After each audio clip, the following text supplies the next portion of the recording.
I booked an Airbnb with 5 stars. I wish I had read the reviews first. I've never really cared about reviews. As long as a place had 4 or 5 stars and looked clean, that was good enough for me.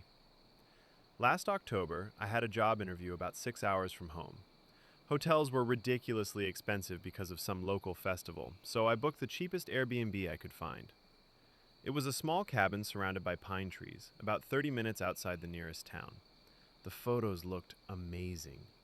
Modern kitchen, fireplace, huge windows overlooking the forest. 5 stars. 183 reviews.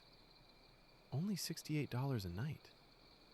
Looking back, that price should have bothered me more. The host sent me a message less than a minute after I booked. The key is under the flower pot. Cell service is weak, so download anything you need before you arrive. Nothing about that seemed unusual. The drive there was peaceful at first. Then the road narrowed into a single lane, and the trees got so thick they blocked out most of the afternoon sun. By the time I reached the cabin, my phone had already lost signal. The place looked exactly like the pictures.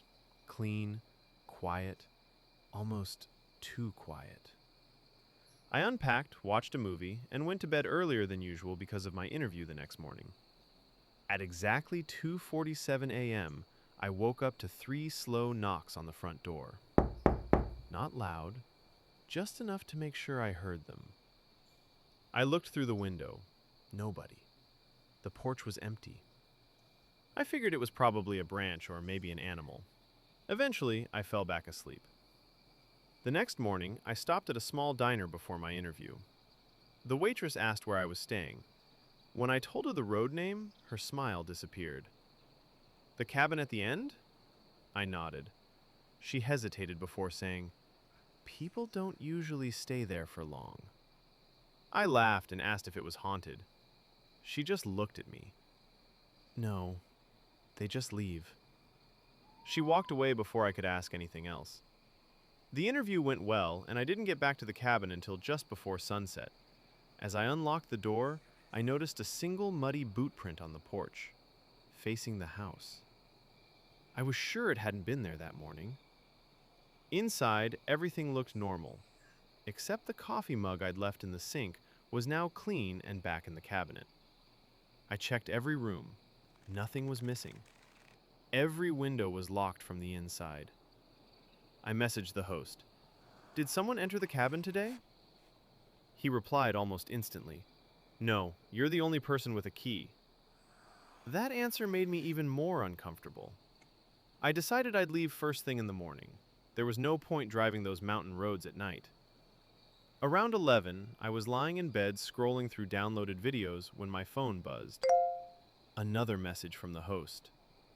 "Are you alone?" I replied, "Yeah." Good. That was it. No explanation, just one word. I didn't sleep much after that. Around 3 in the morning, I heard footsteps above me. The problem was, there wasn't supposed to be a second floor. I grabbed my flashlight and searched every room. Nothing. The sound stopped the moment I stood still.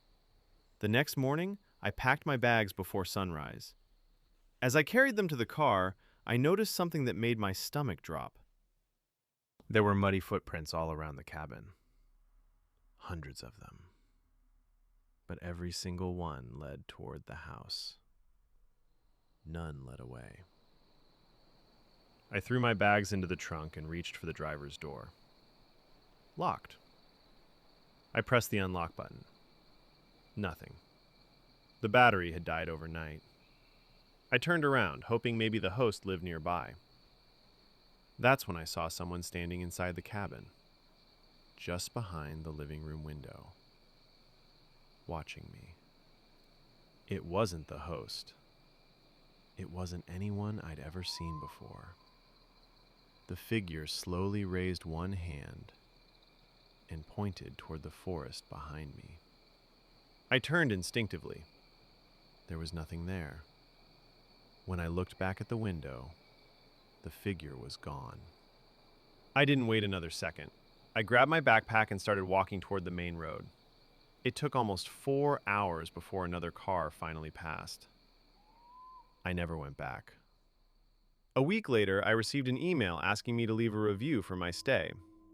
Out of curiosity, I opened the listing one last time. It still had 5 stars, but my stay wasn't listed anywhere. It was as if I'd never booked the place at all.